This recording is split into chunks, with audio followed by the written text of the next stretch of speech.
Bonjour David, ça va? Bonjour, ça va, Karine? Bon alors, t'es rentré de la Réunion je crois il y a quelques semaines. Comment ça s'est passé? Parce qu'on était venu te voir il y a un an maintenant je pense. On était venu te voir sur tes terrains de jeu. Tu nous avais parlé de toute la préparation. C'était pour le Grand Raid mais c'était l'an dernier je crois déjà. Ouais, Donc cette année, abandon? abandon, ouais. Une bonne prépa, mais une abandon.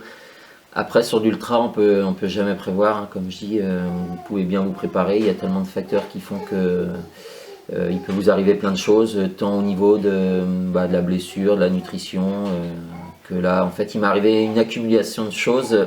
Est-ce que si j'ai Et bien compris ce que tu m'as débriefé un petit peu tout à l'heure, c'est pas forcément la préparation, la diététique qui ont causé peut-être ce résultat cette année. Il y a eu des choses en amont qui se sont passées, des ouais, événements un peu imprévus et qui sont venus te perturber psychologiquement dans ta préparation. ouais. En fait, j'étais super bien préparé, peut-être mieux que les autres années. Et puis je partais vraiment confiant. Et puis bon, après, une petite erreur, une grosse erreur de ma part. Lorsqu'il a fallu prendre l'avion, j'ai pas pu le prendre parce que mon passeport n'était plus à jour, de quelques jours d'ailleurs, de 4-5 jours. Donc j'ai pas vérifié et donc j'ai pas pu prendre l'avion. Ça m'a mis un gros coup de stress sur une semaine. J'ai réussi à faire un passeport en urgence. Donc j'ai pris l'avion une semaine plus tard, mais bon, ça m'a carrément perturbé au niveau psychologique. Et puis donc après, T'étais moins concentré sur l'épreuve, ouais, moins forcément, quoi. concentré. J'ai fait une semaine où j'ai très peu dormi. J'ai dû dormir 2 heures, 3 heures maxi par nuit. Donc très fatigué en arrivant à la Réunion. Beaucoup moins confiant en fait. Et en fait c'est parti de là quoi. Donc tu prends le départ d'une course pas serein déjà, quoi. Non, non, pas du tout serein. D'ailleurs, j'en ai parlé à plusieurs après la course qui m'ont dit que de toute façon, sur ce genre d'épreuve, faut être bien dans sa tête, bien dans ses jambes. Et si l'un ou l'autre ne va pas, en règle générale, c'est quasiment l'abandon. Donc là, l'abandon que tu as eu, tu le remets sur cette mésaventure qui t'est arrivée ou Bon, en fait, après, j'ai eu. Oui, parce que le lendemain de mon abandon, j'ai bien réfléchi. En fait, il m'est arrivé plein de bricoles. Alors, je me dis, j'ai vraiment pas de chance, hein. J'ai eu mal au ventre assez rapidement, à peine 2 heures de course, mal au crâne. J'ai ma lampe qui m'a lâché, je me suis perdu, je me suis tordu la cheville. Mais tout Enfin ça, c'est bref, des erreurs de débutants. et ben en fait, mais non, mais tout découle de mon passeport parce que mal au ventre, mal au crâne, c'est ce que j'ai eu pendant une semaine avant de partir là-bas avec le stress. Résultat, il m'est arrivé la même chose en course. Après, ma lampe me lâche, oui, je l'ai pas testé, donc forcément, j'ai fait confiance au matériel, donc pas bon.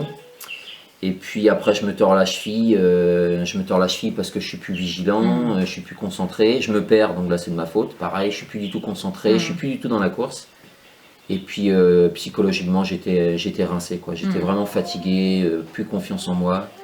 Et puis j'ai eu mal au dos et mal au cervical, mais ça c'est pareil, c'est dû au stress et puis au froid, parce qu'en fait on a eu de la pluie, du vent et j'ai eu très très froid.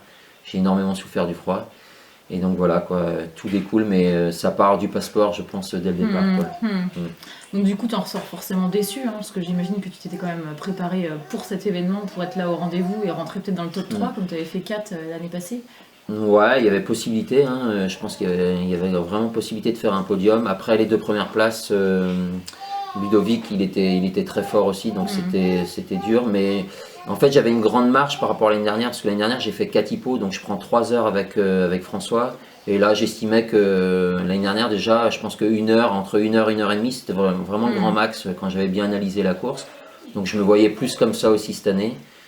Mais bon, bah, tous les facteurs ont fait que j'ai pas pu aller au bout. Mais oui, très déçu parce que je suis déçu pour moi. Enfin, c'est pas trop pour moi, mais plus pour ma famille, puis pour les sponsors, puis pour l'équipe de Bretagne aussi, parce qu'on avait une équipe.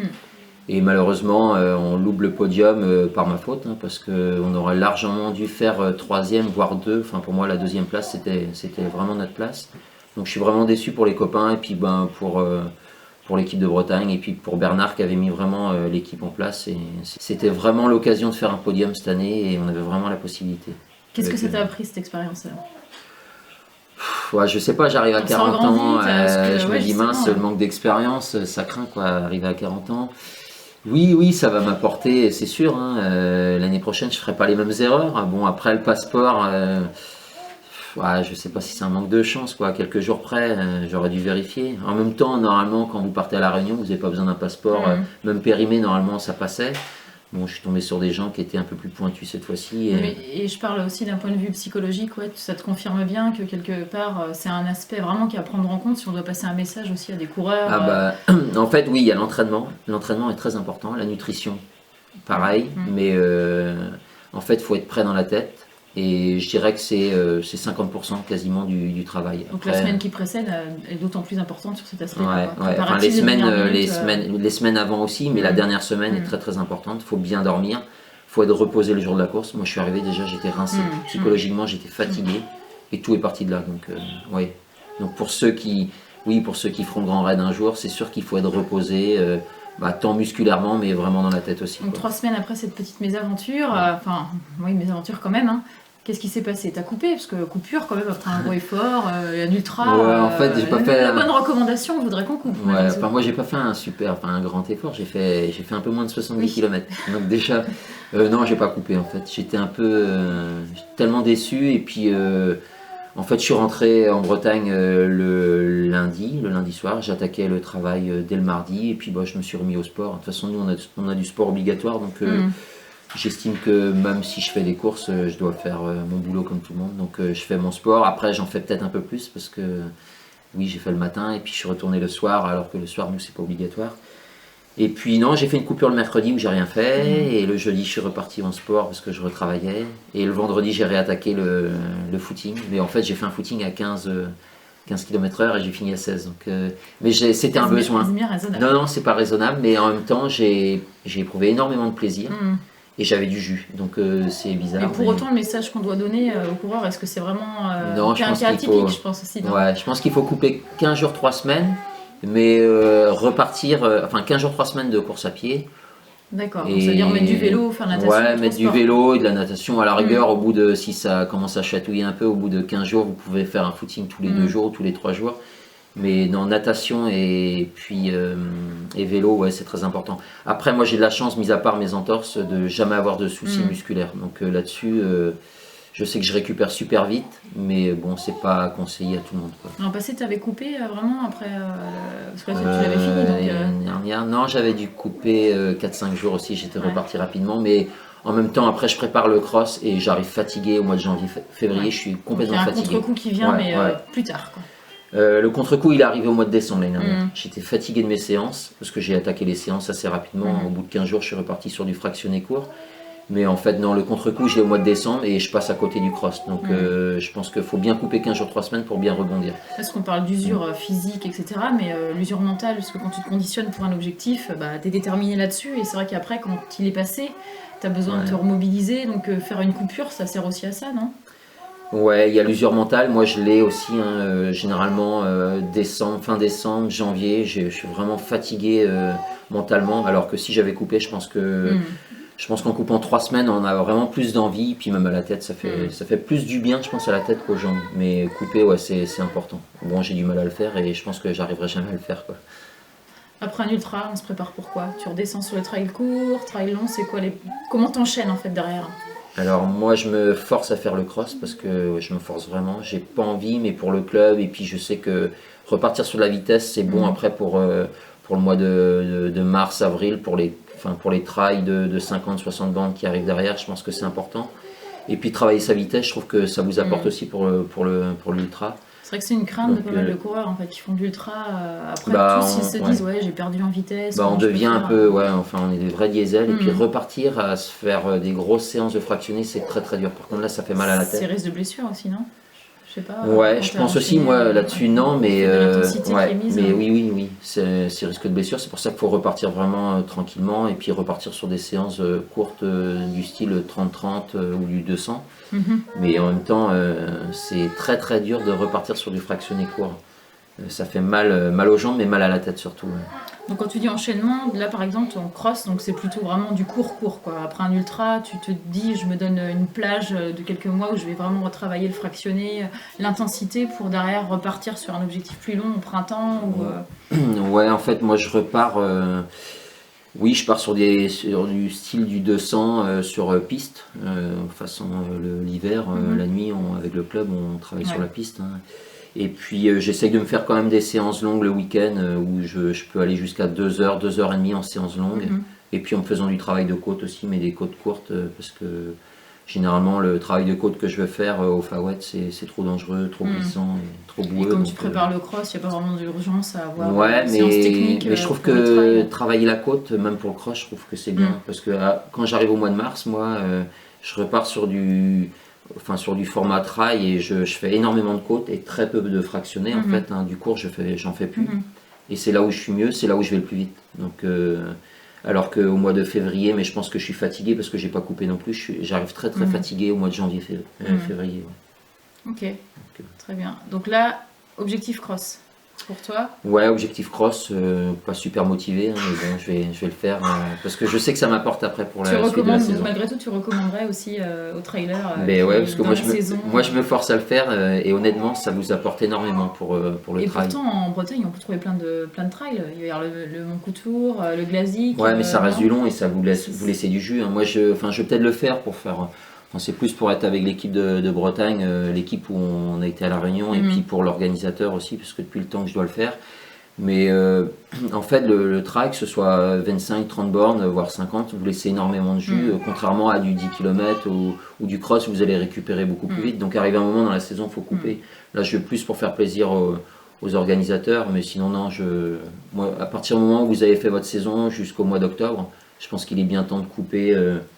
Arriver novembre, décembre, c'est bien de couper et partir sur du court. Et ça, justement, parce que généralement, maintenant, la saison de trail, elle dure toute la saison quasiment. Vous avez janvier, février, ça, ouais. et dès le mois de mars, ça repart. Donc en fait, quand vous faites mars jusqu'à décembre, vous arrivez, vous êtes rincé, vous récupérez plus. Donc toi, quand tu dis coupure, c'est se dire, allez, je repars sur du trail court, on va dire 10-15 km maximum, ça fait une ça fait une coupure dans l'effort, et ouais. puis derrière tu peux repartir sur quelque chose de plus long. Quoi. Ouais, voilà, c'est ça. Ouais.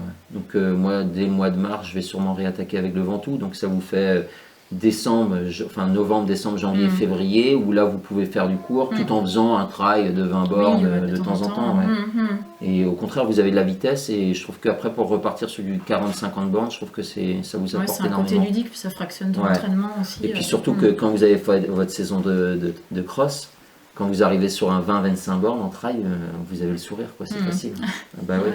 Bon, une question pour finir, David. J'ai eu pas mal de questions sur Yanou par rapport au Ménestrail, donc qui arrive début décembre, et les coureurs se posent la question, est-ce qu'il faut faire des blocs de travail, et qu'est-ce qu'on met dans un bloc spécifique pour préparer mon Coutour? Alors un bloc de travail, déjà moi dans la semaine qui va suivre le bloc, parce que le bloc je vais le faire sur le vendredi, samedi, dimanche par exemple. Enfin, généralement les gens ça va être ça par rapport à leur travail. Donc du lundi au jeudi par exemple je vais faire du court, des séances courtes, mais je vais mettre de l'intensité, je vais par exemple mettre du 30-30, alors une séance type je fais 20 x 30-30, je mets une petite récup de 2 ou 3 minutes et j'enchaîne avec un 4000 derrière. Et donc ça, après le jeudi par exemple, pareil, je vais faire une séance de côte courte, c'est-à-dire une côte aller-retour qui va durer 2 minutes, 2 minutes 30 maxi. Je vais la passer 10 fois. Et à partir du vendredi, par contre, là, je vais faire un gros bloc du style le matin, une sortie de 3 heures, en mettant pas trop d'intensité. Hein, ça va être un footing style à mon allure sur 12-13 km/h, mais sur du vallonné. Et après, le soir, je vais retourner 1h30 pour travailler un peu plus de vitesse, c'est-à-dire un footing, mais en allongeant plus à 14-15 km/h. Après le lendemain, pareil, je vais me faire une longue sortie de 3 heures, mais là en mettant du travail de côte. Donc c'est suivant le parcours, c'est soit de la côte longue, ou alors si c'est un trail où il n'y a pas trop de dénivelé, ça va être du travail de côte courte. Donc pareil, à passer 10-12 fois, avec une sortie de 3 heures. Et puis le soir, je vais repartir sur un footing d'1 heure, 1h30. Ouais, ça fait un volume déjà journalier de 4-5 heures. Quoi. Ouais, voilà, ouais. Et le dernier jour, je peux faire une sortie de 3 heures en vélo, quoi. En gros, c'est ça. Alors, soit VTT suivant le temps, ou bien sur la route, quoi. Ouais. Voilà. Okay. Donc pour moi, là, c'est un bloc. Et après, la semaine qui suit, par contre, bien récupérer pour pouvoir assimiler. Ouais. Mais toujours quand même faire du footing ou bien du vélo dans la semaine pour récupérer. Donc ça, sur une préparation pour le Ménestrail, tu le places quand, ce bloc de travail? Ça, je vais le placer en gros 3 semaines avant. 3 semaines avant. Ouais. 3 semaines avant, et puis après me refaire 15 jours avant une bonne qualité, enfin un bon bloc aussi, mais pas autant quoi. Je vais faire un bon bloc, mais ça va être plus sur 8 heures, ouais, sur 8 heures de travail sur 3 jours. Et pareil, en mettant encore du travail de côte et de la qualité, mais diminuer quand même le volume. La quantité, quoi. Ouais. Mais ce sera en gros 8 heures aussi ce week-end-là. Donc 3 semaines avant un objectif, et t'en fais combien dans une prépa? Sur une prépa qui dure, je sais pas, 8 semaines, 9 semaines, tu passes moi j'en fais en gros tous les 15 jours. Ouais. Tous quand les je 15 prépare, jours. ouais, mais quand je prépare vraiment un gros objectif. Hein. Et quand je travaille ici, parce qu'après moi mes gros blocs je les fais à la montagne, mais quand non mais je là travaille, par exemple, là on est dans l'exemple du Montcoutour, idéalement. Ouais, bah, tous les 15 jours en gros, ouais, 15 jours, 3 semaines, suivant comment ils peuvent le faire, mais tous les 15 jours, 3 semaines, je mets un gros bloc comme ça, ouais. Et après, 10 jours avant, je me fais une dernière grosse séance de travail de côte, c'est-à-dire pareil, travail de côte, mais où je mets de l'intensité 10 jours avant la course. Et après, je lève le pied, tout en continuant à faire du footing et un peu du footing actif, mais voilà quoi. La dernière grosse séance, ce sera le jeudi, 10 jours avant l'épreuve qui a lieu le dimanche. Ouais. Ok, et par rapport à Montcoutour, parce que les conditions météo sont souvent catastrophiques, tu l'as déjà fait? Non, j'ai jamais fait justement. Ouais. Parce que le technique bout, comment on appréhende ça? On l'appréhende pas à l'entraînement spécialement, quoi. On se renforce un peu les chevilles, mais sur des exercices plutôt techniques. Ouais, voilà, faut avoir des bonnes chaussures, déjà bien cramponnées, et après, la boue, non, faut être vigilant, quoi, faut faire attention, mais après, si vous faites du travail de côte, vous êtes bien musculairement, ça va passer. Ça quoi. passe. Ouais, ça passera. Ok, bon, avis aux amateurs. Merci David d'avoir échangé une nouvelle fois avec nous.